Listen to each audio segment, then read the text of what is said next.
This week on Enemy Sidelines, it's my good friend, Indianapolis Colts team reporter, Larra Overton. We usually chat much earlier in the season, so it feels a little weird to say this is the first time we're talking in 2020, the regular season, that is. It's week 13. Larra, how is it going? Let's get talking about these Colts, man. Man, we had to wait till December to do it, but we get to do this twice in a stretch of 3 weeks, thanks to the wild scheduling. So excited to be with you. We'll call it frenemy sidelines because we're much closer to friends than enemies. But man, this is stacking up to be a really tough late stretch of the season for the Colts when you talk about last weekend not getting the job done against the Tennessee Titans, now facing a bit of an uphill climb to try to position themselves into a playoff spot.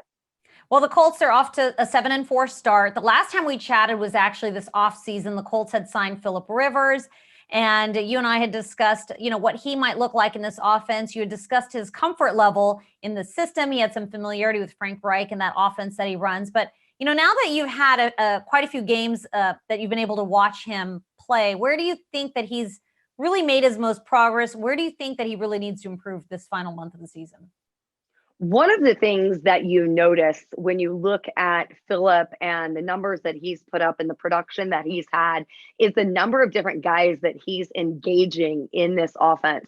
There have been multiple times that he's had 10, 11 different receivers that he's connected with on this offense. And that's not just your wide receivers. That's also getting your running backs engaged in the passing game as well, especially with Nyheim Hines being somewhat of a dual threat. And then also Jonathan Taylor and Jordan Wilkins. And when you lose to start the season, your star bell cow running back in Marlon Mack, and then you also lose Paris Campbell, there was a lot of work to be done in terms of bringing up some of these other guys who are a little deeper on the depth chart and getting them involved in this offense.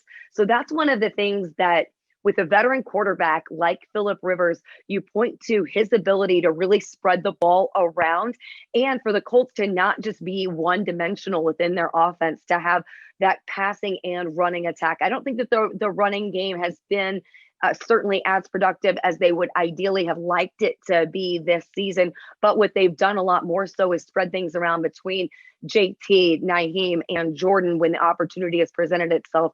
And then you've seen guys like DeMichael Harris, an undrafted rookie who has had incredible games. Marcus Johnson, who's a veteran, who he and Phil have an incredible rapport. Then you talk about kind of staples like Zach Pascal and, of course, T.Y. Hilton. And then also your tight ends. I mean, guys like Trey Burton, a new addition to this team in the offseason. He has been so impactful because of Philip Rivers, the way he runs this offense, how much he loves to utilize his tight ends in addition to his receivers and backs. You mentioned T.Y. Hilton. Texans fans are so familiar with him. It seems like he's not had the scoring success as of late. We see T.Y. Hilton always banged up, always dealing with injuries, yet he's still out there on the field. What's 2020 been like for him, and how has his chemistry come along with Rivers? In a word, I would say it's been frustrating for T.Y., not for lack of his effort or Phillips' attempts to get him the ball. It's almost been one thing or another, week in and week out. I asked Frank Reich about this a few weeks ago, and it was just kind of one of those situations where you would get him the ball and he would make the grab, but then there was a flag and there was a penalty, maybe on the old line, maybe there was a holding call or something. So it was just these very frustrating situations where it wasn't for lack of effort to try to get T.Y. the ball, it just was not falling into place for one reason or another. And it's also the fact that defenses are going to key in on T.Y. Hilton. He's a primary guy. He's your veteran receiver. When you're bringing in a new quarterback in 2020, that Philip Rivers, 17's eyes are always going to go to 13, right? That's probably going to be, in most scenarios, the first place you're going to try to get the ball in those deep passing situations. So those chunk play situations. So it's a multitude of different things. It is not because, certain people have pointed to, T.Y., maybe he's over the hill. Maybe it's time for him to hang it up. I assure you, with what we saw last weekend against Tennessee, even in the loss, it was TY's most productive game we've seen all season long. And it was vintage TY. There was a huge chunk play. He also had just an incredible catch in the end zone, keeping the toes in. He was well covered by the Titans defense, and he was able to make one of those, really clutch plays that was vintage TY Hilton. So this is now the point where you think that TY is starting to find his stride, maybe catch a bit of rhythm with Phillip Rivers. And one of the things that those two guys connect on so well is their sons coming up in the ranks of playing football right now. You have TY's son, who's a receiver and a running back. Phillip's son is, of course, a quarterback who plays multiple positions as well. So one of the things those guys have found common ground on is being dads to up-and-coming football players in their own right. So they have really great chemistry and continuity off the field. It hasn't quite played out as you imagine on the field just yet, but you certainly think that that time is coming. I'd love to see that in the offseason, a little bit of young Phillip Rivers and young T.Y. Hilton action. I know. League football. I think there's an idea there, Larra. Get the scouting reports ready. The scouting reports are out. What about the run game? Last year, the Colts were top 10 in rushing. Obviously, we saw what happened to Marlon Mack that first game of the season. He's out, obviously, and you've got a great young rookie in the Wisconsin back, Jonathan Taylor. But what is going on with the run game? You've got Nyheim Hines. It seems like he's catching a lot of passes versus rushing yards, at least in that Titans game. But how much has it been a struggle getting that run game going? And why has that been the case this year?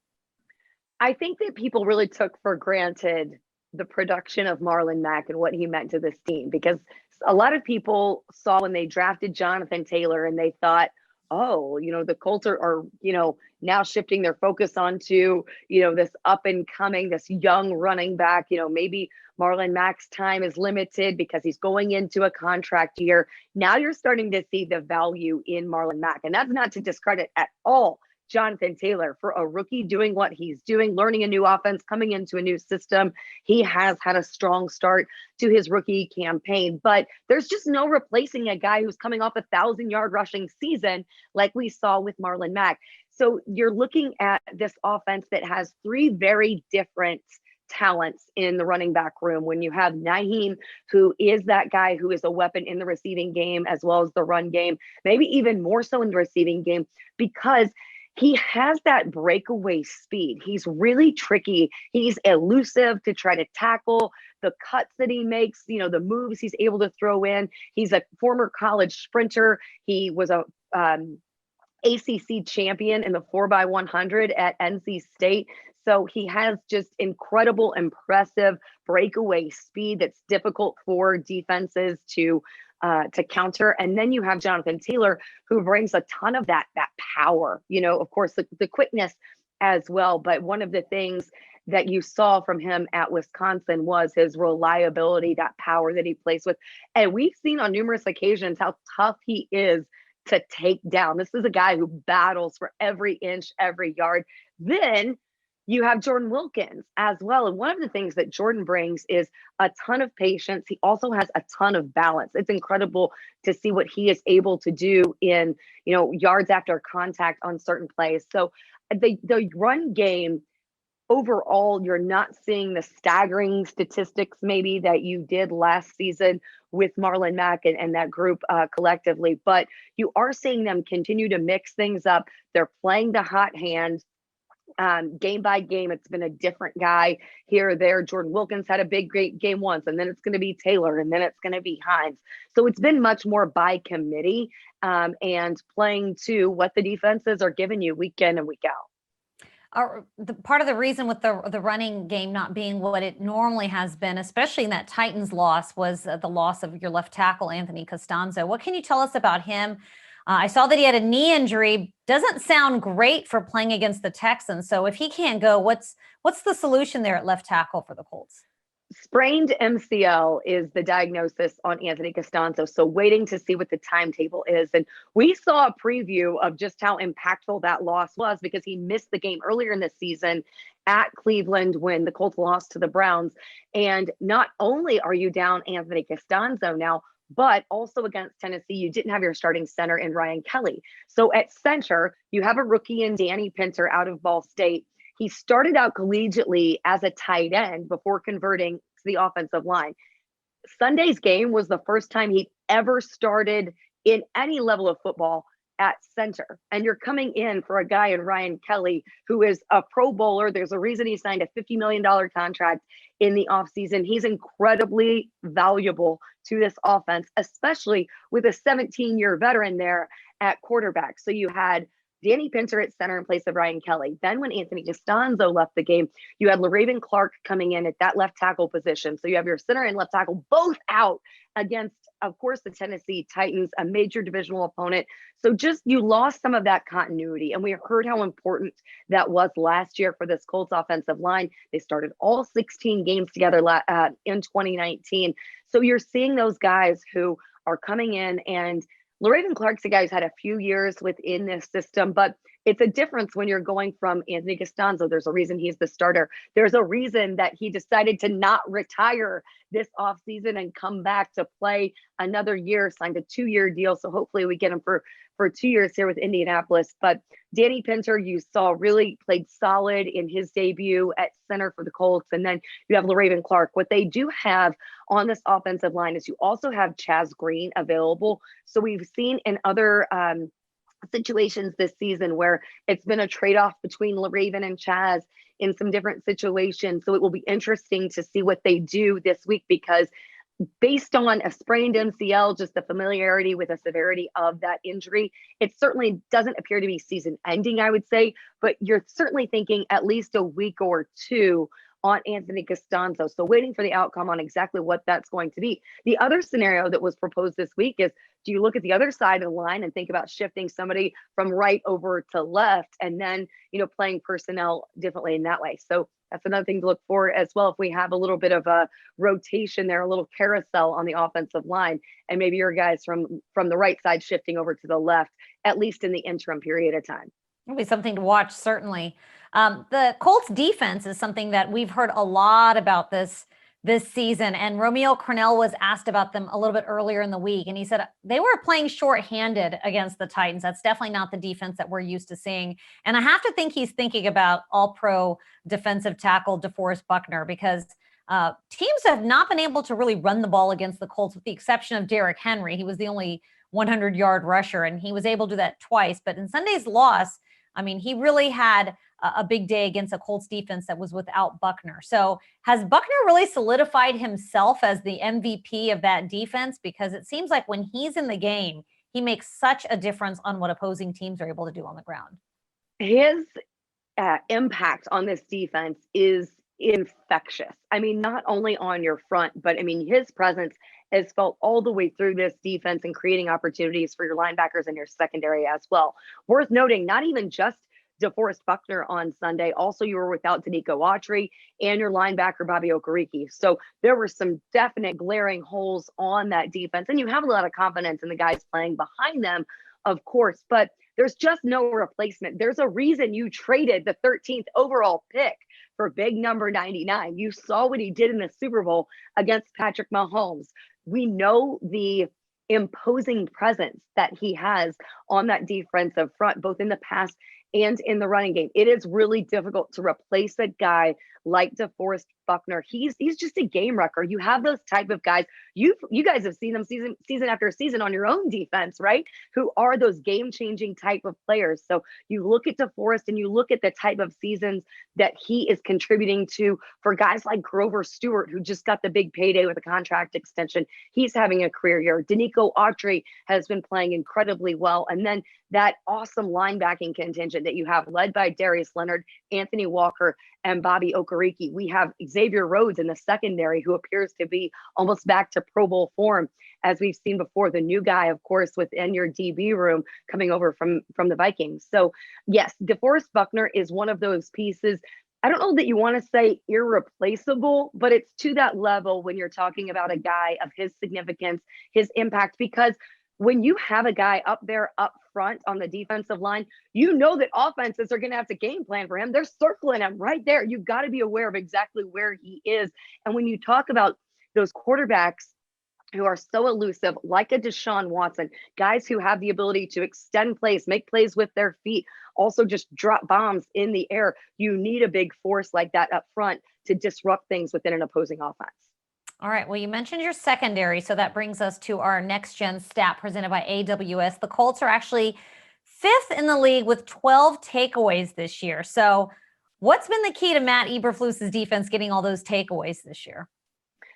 The word that they've hinged on this season is opportunistic. That's the word that they keep on playing to, that keeps getting brought up when we have conversations with this defense, because of the pressure you're getting up front, because of how well your linebackers are tackling. That's creating great opportunities within your secondary for takeaways. I mean, guys like Xavier Rhodes, the rookie Julian Blackman, who has just been so impressive this season. TJ Carey has stepped in and played for Kenny Moore in some different points. And Kenny, still remains as one of the top slot corners, in the league. So there are all of these guys, all of those moving parts, incredible talent that you have. But mostly I think that it is when they've had the opportunities to have those takeaways, they've exploited them, they've capitalized on them. And that's again, the presence that you feel from that really strong front led by DeForest Buckner, and then just having playmakers across the board. I mean, guys like guys like Darius, and what he's able to do in terms of just moving all over the field, chasing guys down. It's incredible in terms of the impact that they're able to have on this defense, and how they position this defense now as one of the top in the league. Matt Eberflus it has to be the scary thing for Colts fans. Is certainly you have to think that he's high on the list as you're seeing some coaching vacancies pop up for head coaching roles across the league. A lot of people certainly have to be having conversations about Matt Eberflus certainly earning the opportunity potentially, if it is something that he's interested in, to potentially do just that. Certainly have heard his name in coaching talks for some of these head coaching candidates that are opening up around the league. Certainly the Texans as well, one of those teams. All right, before I let you go, a story that's really intrigued me is one about the Colts punter. And I really couldn't believe it when I read it, but he had a cancer diagnosis. He still played in the game Sunday, and now he's undergone surgery. Tell me more. Rigoberto Sanchez, he had a tweet he posted on social media on Monday that he does have a cancerous tumor, having surgery Tuesday to remove that. He learned of the diagnosis last week prior to that home game against the Tennessee Titans, had conversations with the coaching staff and certainly the medical staff to decide whether or not it would be safe for him to play, whether there would be any risk for him to play. And when it was deemed that there was not, he has such incredible heart that he was like, I'm absolutely going to take this opportunity to play with my team, to play for my team, not knowing when that next opportunity is going to come. So certainly that team is rallying around Rigo. This community has rallied around him because he's very well respected in terms of a punter across the league. But I can tell you, within this locker room, within this city, he means that much more just as a leader, the ambassador that he is. You cannot find a more genuine, more kind person. He's incredibly strong in his faith. He mentioned that in his post that he and his wife are certainly relying on their faith in God to see them through this journey. So certainly all of the prayers and thoughts from this Colts organization going to Rigo and his wife for a full recovery, and certainly first and foremost to see him back, to see him healthy, and then eventually getting him back onto the playing field. But that certainly was something that struck this organization, this locker room, this community very hard, very significantly on Monday, and looking forward to hopefully getting some updates here soon from Rigo on his progress with the surgery and then any treatment that follows. Well, certainly wishing him and his family all the best as he works his way back from his cancer diagnosis and from surgery. Larra, thank you so much as always for the time. It's been a pleasure. And you know what? I'll see you again in a few weeks. How about it? I'm mad I'm going to have to miss my trip to Houston, because not only do I get to see you, it also has the best press box food that I think I've seen in the league. I think you guys hold that for sure. Pittsburgh's is pretty good too. You guys are right up there. So that's one of the things that I'll have to miss this season. But hey, 2021 will make up for it. That's right. We'll save you some barbecue and some Tex-Mex next year. How about it? Thank you. All right. Thanks so much, Larra. See you in a few weeks.